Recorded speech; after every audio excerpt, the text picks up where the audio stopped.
Namanya ini si Kosma. Artinya apa? Kondisi prima. Iya. Iya, biar prima terus ini. Biar sehat ya, Pi ya. Dua lagi apa? Dua lagi Ustaz? siapa, Kosma, Ustaz? kondisi prima. Kalau orang Sunda kan engkos sama ema. Dua lagi siapa, Kak? Dua lagi. Kosma dua, Kosma tiga. Siapa ya? Pakai poa. Ada lah cucu, ada lah dudu. Ya. Lah bubu udah nggak ada kan? Ya lah cucu sama lah dudu. Nama kucing di Nah, rumah. kucing di rumah saya lah cucu sama lah dudu. Gitu. Tapi udah mantep 3 sapi ini ya, Tet ya? Insya Allah mudah-mudahan bisa lebih, mudah-mudahan. Doain aja rezekinya ada. Udah nih? Oke. Ayo kita Oke. ngadem. Ngadem? Nggak ada itu apa namanya? Udah. Nah itu saya tidak bisa prediksi seperti tahun lalu. Kadang-kadang udah beli, tahu-tahu ada yang minta lagi di titik ini, di titik itu. Akhirnya saya scroll. Udah? Udah belum? Udah, Ustaz. April akhirnya hari ini sudah selesai juga nih dari segi memilih sapinya dan untuk hewan kurbannya sendiri. Apa sih yang bikin kalian tuh mempercayai tempat ini sebagai tempat nanti buat Idul Adha tahun ini? Ya pertama saya bukan tukang sapi. Jadi secara fisik saya nggak ngerti nih di antara sekian banyak kalau kita harus milih satu-satu juga nggak detil ya. Jadi lebih baik saya mempercayakan kepada sohib untuk udah deh pilihin aja yang terbaik, pilihin yang memang layak. Insya Allah soal harga nego. Yang harga mati itu hanya NKRI. Kalau harga sapi itu masih negosiasi. Gitu.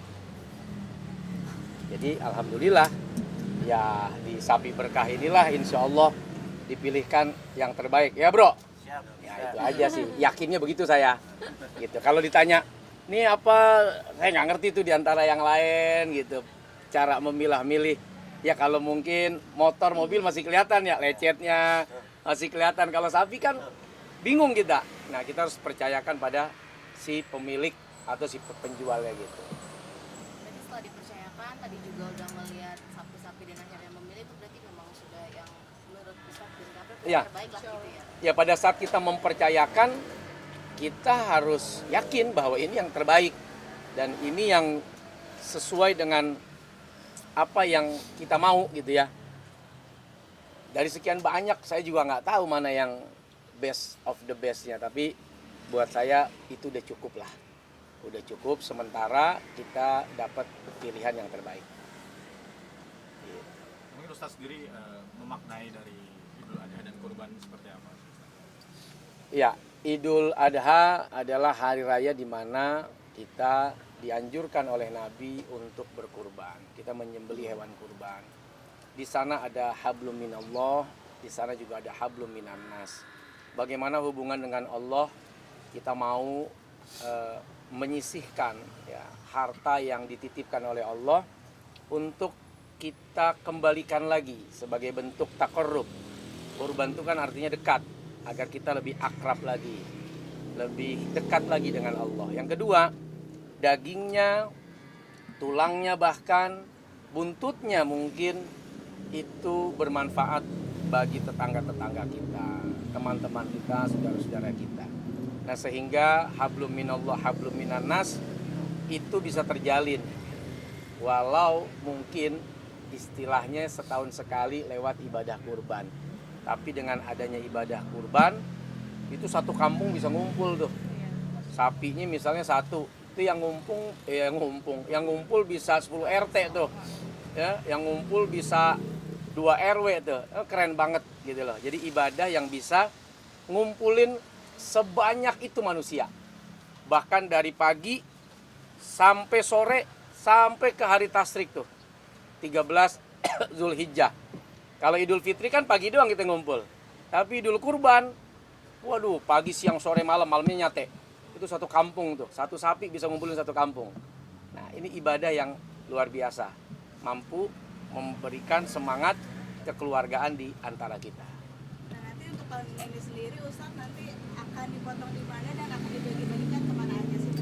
Ya, paling tidak di kediaman kami di Bogor, insya Allah di situ akan ada sapi yang dikurbankan.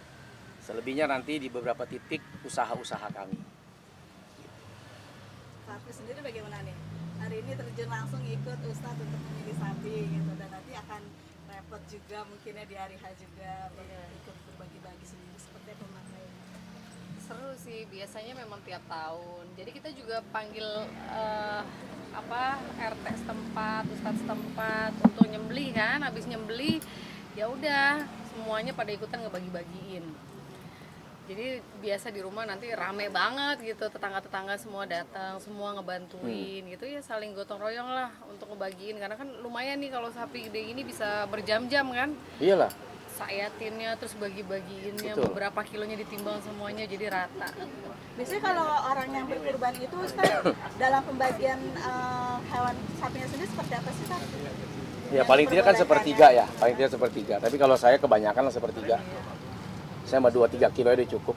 Karena kalau nggak diambil juga kan jangan. Karena sunnahnya memang yang berkurban itu harus menikmati hewan kurbannya. Maka kalau mau dibagi sepertiga itu layak. Tapi kalau kami kayaknya nggak perlulah.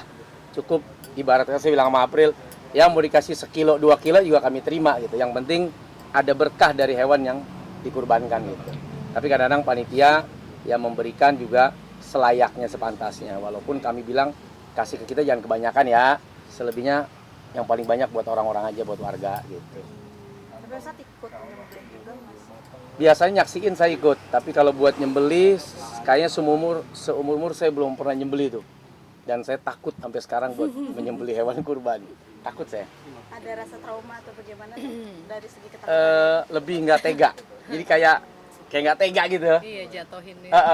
Walaupun ini ya sunnahnya yang kurban yang motong, tapi karena nggak tega takutnya ntar kemana-mana tuh potongan kan bahaya lagi, lari tuh sapi, dipikir sapi ajaib, nggak tahu ya salah potong, itu salah urat. Ada Gitu. pengalaman nggak Tat? Ya tidak mengenakan. Kalau saya karena nggak pernah motong, jadi nggak punya pengalaman motong tuh nggak pernah gitu. Jadi nggak tahu nggak enaknya di mana, karena nggak berani memang. Jangankan sapi, ayam aja saya nggak berani. Jadi dulu kalau ayah tuh, biasanya kita kalau ayam itu motong sendiri kan. Nah biasanya motong tuh ayah saya. Saya tuh nggak berani motong. Diajarin, ayo potong Cok. Enggak, saya nggak berani, saya takut. Gitu. Walaupun diajarin, saya nggak berani gitu. Karena nggak tega aja gitu. Tapi sempat kepikirannya juga nggak sih, kan maksudnya nggak tega, tapi kayak mendobrak gak tegaan, kayak yaudah nanti mungkin 2 tahun lagi bakal ini gimana misalnya. Saya khawatir gara-gara nggak tega begitu jadi ragu. Jadi ketidaktegaan itu melahirkan keraguan. Kasihan Kayak aduh sapinya. gimana ya, kasihan itu tuh berat. Ya salah titik. Waduh, gawat tuh. Akhirnya jadi bangkai sapinya nanti kan. Hewan kurbannya. Nah, itu saya nggak mau. Nah, biasa kalau setelah kurban nih, tradisi yang nggak pernah ketinggalan dari keluarga apa sih Ustaz? Mungkin Biasanya Ya, Idul bikin- Adha apa ya? Bikin sate. sama Sate, keluarga. bener. Biasanya itu malam kita nyate tuh biasanya. Atau sore-sore umumnya panitia kalau habis acara udah rapi nih panitia nih ngopi bareng, ngumpul bareng di rumah. Malamnya udah pada nyate tuh. Masing-masing. Karena kan biasanya di satu kampung juga yang kurban bukan satu orang. Iya. Ada banyak tuh. Jadi mereka tuh dapat dari sana sini. Oh, penuh lah itu. Asap sudah ngepul itu, asap-asap sate itu kan. Nah, itu keren. Biasanya kan ada kericuhan untuk pembagian daging sendiri. Nah, Ustaz sendiri ada cara tersendiri nggak sih untuk biar nggak banyak Ya. antisipasinya gitu Ustaz? Beberapa tahun terakhir bahkan ya sepanjang kami berkurban kami selalu menyerahkan itu kepada tokoh setempat. Jadi baik RT, RW atau kepala desa atau tokoh-tokoh di sana untuk seadil-adilnya membagi selayak-layaknya kepada sekeliling terdekat dulu. Jadi saya serahkan semuanya. Saya cuman modalin plastiknya misalnya, atau pisaunya, atau apanya, kampaknya, terpalnya buat apa itu, motong-motong. Selebihnya saya serahkan. Saya nggak ikut-ikutan itu. Gitu. Pakai kupon gitu segala macam nggak Tat? Nah itu urusan panitia tuh. Biasanya mereka akan membentuk. Ya sekarang misalnya mereka tanya, Ustadz kurban, berapa sekian? Ya udahlah kita siapin kupon. Ya udahlah. Berapa jumlahnya saya nggak tahu. Nah, itu. Jadi saya nggak mau tahu. Kalau tahun-tahun sebelumnya menghabiskan berapa? Saya nggak pernah tahu berapa jumlah yang terbagi. Jadi saya cuma bilang gimana, aman, aman, kebagian semua, bagian, udah. Jadi saya nggak mau terlalu dalam siapa yang nggak kebagian atau berapa jumlahnya. Nanti lama-lama takutnya jadi buka inian. Wah, no, banyak loh ngambilnya dia. Ya, jadi buka koreng orang saya nggak mau tuh. Jadi saya tutup mata aja dah. Gitu. Kan kalau kita nanya terlalu dalam kan, iya Ustaz tuh nggak kebagian loh, karena si A ngambilnya 10. Yang ini cuma dapat 1, wah ribut. Saya nggak mau, mendingan saya nggak nanya. Aman, aman, oke sip. Terima kasih. Gitu kalau saya. Tapi sejauh ini selama bertahun-tahun Idul Adha Kurban sempat ada permasalahan gitu juga nggak Ustaz? Maksudnya yang besar? Enggak, Atau lancar-lancar enggak ada. aja? Lancar-lancar aja. Ya balik lagi saya husnuzon. Makanya ketika saya menyerahkan itu pada panitia yang saya berharap ditunjuk dari berbagai lapisan ya, ada Pak RT-nya misalnya, RW, tokoh, ada kiainya bahkan. Mereka akan membuat panitia yang adil dalam pembagian. Jadi kalau kita sudah menyerahkan urusan pada yang berhak, ya udah saya pasrah aja untuk menerima informasi berapapun yang diberikan kepada masyarakat. Saya nggak tahu apakah berapa bagian si A, berapa bagian saya nggak ikut-ikutan tuh. Gitu. Berarti bisa dibilang selama kurban karena dia juga baik, semua Iya, diudahkan gitu. betul. Karena kita husnuzon pada saat kita bentuk panitia, kan semuanya ikut menyaksikan. Nah, jadi buat teman-teman yang mau kurban, jangan sendirian. Jadi sertakan tokoh-tokoh setempat atau tetangga-tetangga atau RT RW untuk sama-sama memikirkan siapa nih tetangga kita, si B, si C dan sebagainya. Jadi jangan sampai terlewat. Dan mereka juga merasa akan seperti dihargai gitu. Karena diajak bareng-bareng buat nentuin mana nih nama-namanya. Karena gini, ibarat orang di satu kampung ada banyak yang kurban, bisa jadi kalau semua kesini kesian. Bisa jadi dari sebelah sini larinya ke sini nih. Kalau satu ini, 2, 3 kesini semua, padahal satu kampung ini bagaimana nih? Nah, maka dengan menyertakan aparat setempat, ya, tokoh setempat, jadi tahu, oh ya kurbannya si A kesini ya, ntar kurban si B lari ke situ. Nah, itu pentingnya kita mengajak serta tokoh-tokoh setempat. Di momen akhir tahun ini nih, April, Ustadz, Sultan dan semua anak-anak ngumpul atau gimana nantinya? Ngumpul, Insya Allah insya Allah ngumpul. ngumpul. Insya Kakak Allah. juga pecinta sate-satean juga atau gimana? Wah, kalau sate